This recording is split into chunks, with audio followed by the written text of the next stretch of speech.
Waktu itu saya berpikir usaha yang sekiranya nggak ada dampaknya gitu ya sama COVID itu sebenarnya yang susah gitu. Depresi selama 1 bulan. 1 bulan itu saya mencari cara ya, intinya apa, usaha saya itu intinya saya tetap dapat pemasukan. Waktu itu yang saya lakukan itu riset di Facebook, lihat produk yang paling laris gitu. Di situ tercetus pemikiran saya, membuat songkok batik, intinya membuat inovasi.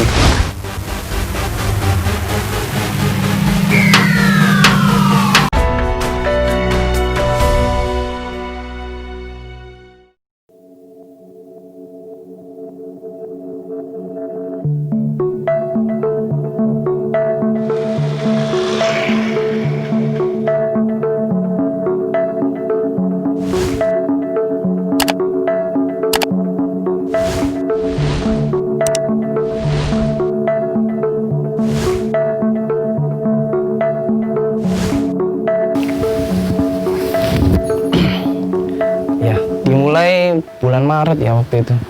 Bulan Maret,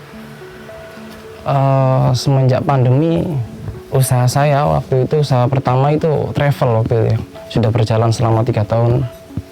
Kemudian adanya pandemi, berhenti total gitu travel itu ya. Karena terlalu memang ini sih, wisata ditutup, kemudian kita nggak bisa keluar kemana-mana, itu sangat berdampak sekali ke pemasukan gitu. Karena pemasukan utama saya di travel itu gitu. Awal-awal bulan Maret itu orderan yang masuk itu alhamdulillah banyak gitu untuk travel sendiri. Tapi pas di akhir bulan itu kan adanya PSBB ya, PSBB nasional besar-besaran, sehingga ditutup, sehingga customer saya itu ada yang membatalkan sama yang mengundur karena takut dengan virus yang satu ini, yaitu COVID-19. Disitulah saya mengalami keterpurukan ekonomi. Karena saya tuh di bulan Agustus itu nikah gitu, jadi saya itu nggak ada pemasukan sama sekali. Waktu itu saya berpikir usaha yang sekiranya nggak ada dampaknya gitu ya sama COVID itu sebenarnya yang susah gitu. Depresi selama 1 bulan. 1 bulan itu saya mencari cara ya, intinya usaha saya itu intinya saya tetap dapat pemasukan. Waktu itu yang saya lakukan itu riset di Facebook, lihat produk yang paling laris gitu. Situlah muncul, saya beranggapan songkok itu ada, itu paling teratas ini ya, memang lagi hits ya. Waktu itu kan sudah mau masuk bulan puasa, dan di situ kan ini ya, songkok sendiri itu penjualnya sangat banyak gitu. Entah kenapa meskipun COVID ya, tapi transaksi jual beli online sangat masih bisa berjalan untuk songkok sendiri. Nah, di situ saya melihat di Indonesia terutama, intinya di Indonesia, di Pulau Jawa itu banyak sekali songkok yang sama, model-modelnya bluder hitam gitu. Di situ tercetus pemikiran saya, membuat songkok batik, intinya membuat inovasi. Soalnya kebanyakan teman-teman yang lain itu menjualnya itu harga yang sangat, saya bilang murah gitu, murah banget gitu ya. Karena untuk bersaing dengan yang sudah banyak itu kayaknya susah saya, jadi saya harus membuat sedikit inovasi ya di songkoknya. Nah, mulai awal itu saya ini coba mencari kain itu ya. Pertama itu di pasar, cari kain-kain kiloan yang intinya batiknya itu yang layak lah untuk bisa kita jualkan. Minta tolong ke ibu-ibu penjahit gitu, minta kain-kain lebihan untuk saya buat songkok ya, kombinasi songkok. Pertama kali ini agak ragu gitu loh, kira-kira laku nggak gitu. Ternyata kok banyak ternyata yang beli gitu. Jadi waktu itu saya serius sih gitu usaha songkok ini. Sebenarnya saya songkok itu udah lama gitu. Cuman waktu itu tahun 2000 berapa? 15 ya. Saya sudah membuat songkok, tapi songkoknya songkok hitam juga. Cuman kemarin itu sempat terhenti karena saya fokus di satu usaha travel. Jadi saya mengembangkan usaha saya lagi yang songkok cuman dengan inovasi yang beda, yaitu songkok batik. Ya sebenarnya sih ada hikmahnya juga gitu. Pandemi ini gitu. Jadi ya mungkin wajar lah ya. Saya pun juga manusia biasa. Mungkin terkadang ada rasa ngeluh sih di benak saya.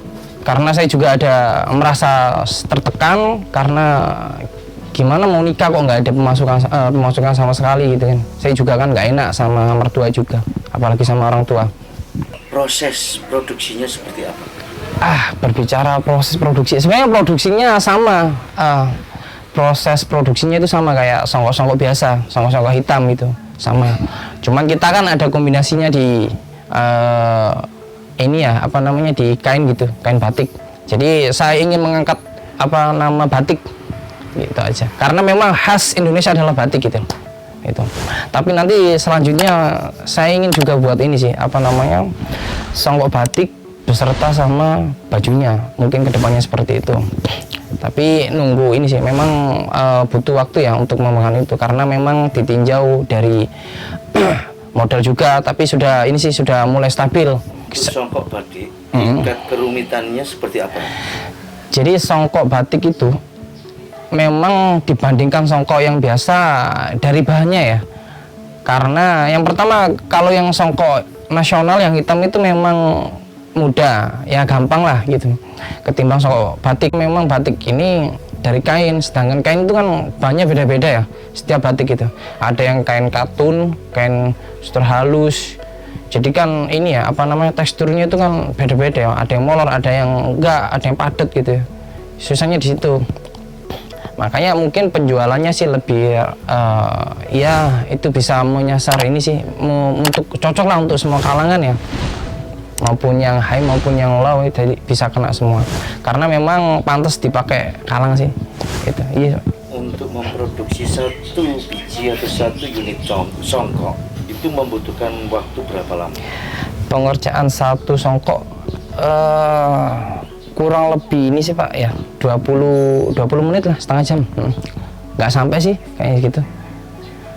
Mungkin dari ininya. Cuman mungkin di ini ya detailnya itu di penjahitan ininya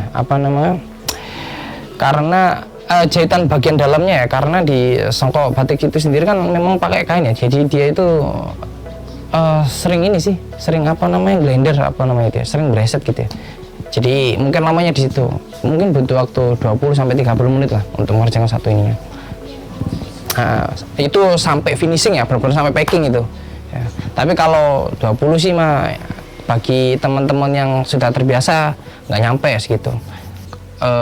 Jadi saya pilah gitu ya, jadi nggak asal saya ini ngambil batik gitu aja, nggak. Jadi saya pilih yang pertama itu tingkat kerapatan batik itu sendiri itu seperti apa, itu sangat mempengaruhi. Jadi misalkan nih satu lembar itu kalau gambar motifnya itu kembangnya terlalu gede itu kan nggak bagus ya nanti kalau dibuat songkok ya, karena yang bunganya itu nggak kelihatan gitu jadinya. Jadi mungkin ini sih kerapatan dari batik itu sendiri, kemudian motif-motifnya itu saya lebih tertarik itu yang cara yang kecil-kecil motifnya gitu ya, rapat kecil, kemudian dia itu pas lah untuk dilihat. Yang jelas nanti itu kalau untuk songkok full batik ya, kayak yang saya pakai ini ya, itu kan full batik ya. Cuman kalau yang ada kombinasi sama bludru, jelas nanti kainnya itu aku sesuaikan. Kain batiknya aku sesuaikan. Maksudnya kain batiknya itu juga ada dasar hitamnya juga gitu. Biar biar kontras gitu warnanya. Jadi biar bagus gitu, nggak asal-asalan. Kemudian motif kita kan nggak hanya ini ya. Jadi di songkok itu ada beberapa ini model gitu. Yang pertama ada AC, ada polos, kemudian ada susun, ada cengho.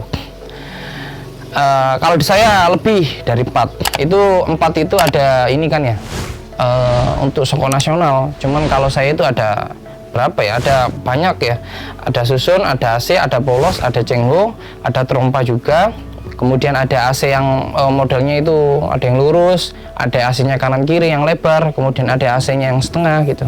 Jadi mungkin saya buat inovasi itu mungkin teman-teman yang punya biar punya songkok yang lain gitu ya, nggak hanya hitam gitu. Biar punya songkok yang inovasi sedikit lah buat sholat atau kondangan gitu ya. Itu sih nilai jualnya di sana gitu. Untuk memilih batiknya sendiri, apakah itu Anda dapatkan dari batik bekas pakaian atau batik bekas kain dijual di toko-toko, atau batik baru dari pabrikan, atau gimana? Pertama sekali waktu itu karena memang modalnya nggak ada ya, jadi uang saya 350 itu cukup hanya buat beli bahan bagian dalam kopiah atau yang orang sini biasanya nyebutnya itu bos-bosan.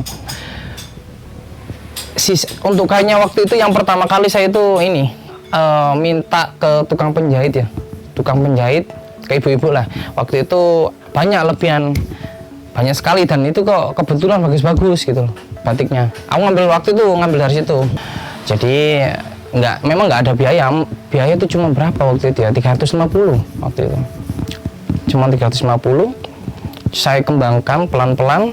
Kemudian waktu itu di bulan apa ya, aku lupa ya, intinya ada pengumuman bahwasanya Lazismu mengadakan itu perlombaan.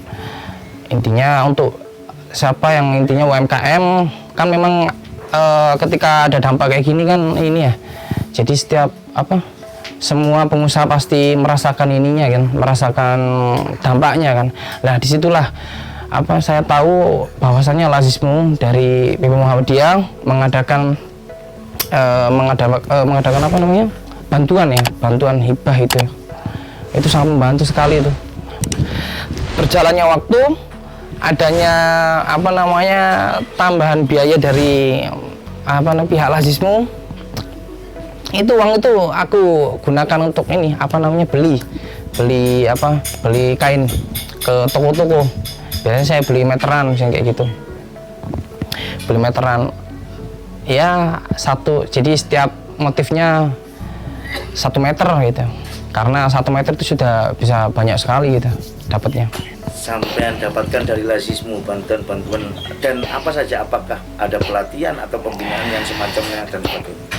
Dari Lazismu sendiri sangat